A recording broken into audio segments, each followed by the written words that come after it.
कैरीपासून लोणची किंवा आमटी कशी बनवायची तर ते आपण काय साहित्य पाहिजे ते पुढील प्रमाणे पाहूया. तूप, मोहरी, जिरं, गूळ, लाल मिर्च पावडर, धने पावडर, मीठ, चाट मसाला आणि एक मोठी कैरी घेतलेली आहे मी.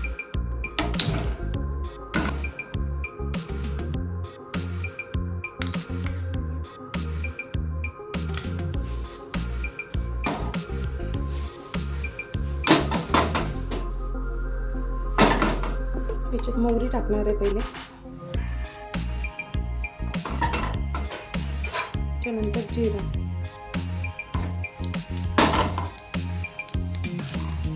जिरं झाल्यानंतर आपण याच्यात जी कापून घेतलेली मी कैरी ती टाकून देते.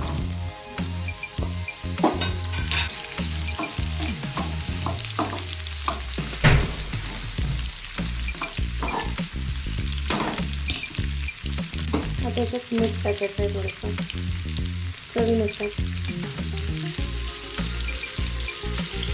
मिठानं काय होणार आहे तर ही जी कैरी आहे हे लवकर शिजून येणार आहे.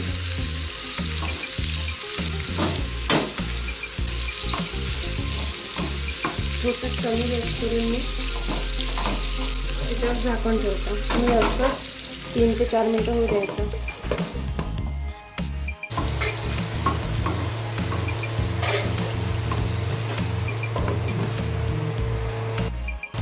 हे बरेच वेळपर्यंत होऊ द्यायचे जिथपर्यंत त्याचे कलर बदलणार नाही. या साईडचा पूर्णपणे कलर बदलल्यानंतरच आपण याच्यात मसाले ॲड करू, तिथपर्यंत नाही. 2 मिनटं अजून होऊ द्यायचं आहे, झालेलं नाही आहे जसं पाहिजे तसं. आता आपली कैरी होत आलेली आहे, बघू शकता.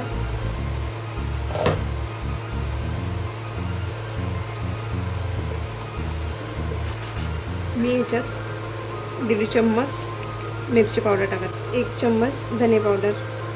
हे आता सर्व मिक्स करून घ्यायचं.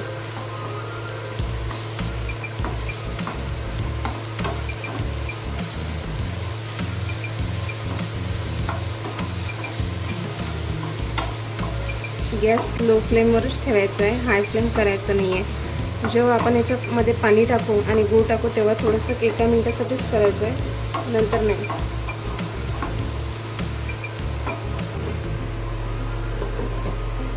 ते ठेवायचं आहे कमी टाईम एकदम, त्याच्यावर झाकण ठेवायचं आहे. आपण त्या साईडनं गरम पाणी ठेवलेलं आहे 2 वाट्या. आता याच्यात पाणी टाकायचं आहे आपल्याला. गॅसचा फ्लेम थोडासा मोठा करा. बस.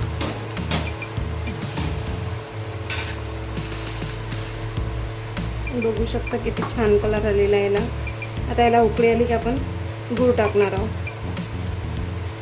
एका कैरीसाठी मी एक मोठी कैरी होती पावाच्या जवळपास. आता याला उकळी आली की याच्यात गूळ टाकायचा आहे. बघू शकता त्याला उकळी आलेली. आता मी याच्यात गूळ टाकते.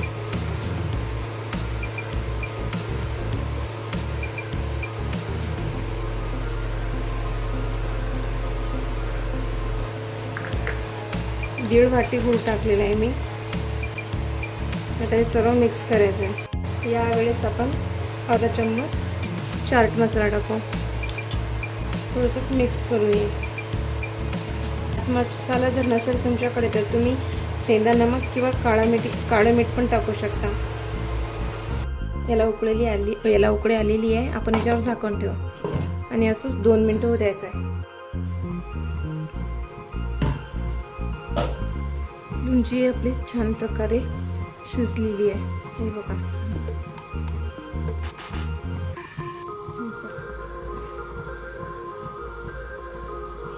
शिजलेली आहे छानपैकी. मागून पाहू शकता. हे काही पत्तर पण छानपैकी शिजलेलं आहे.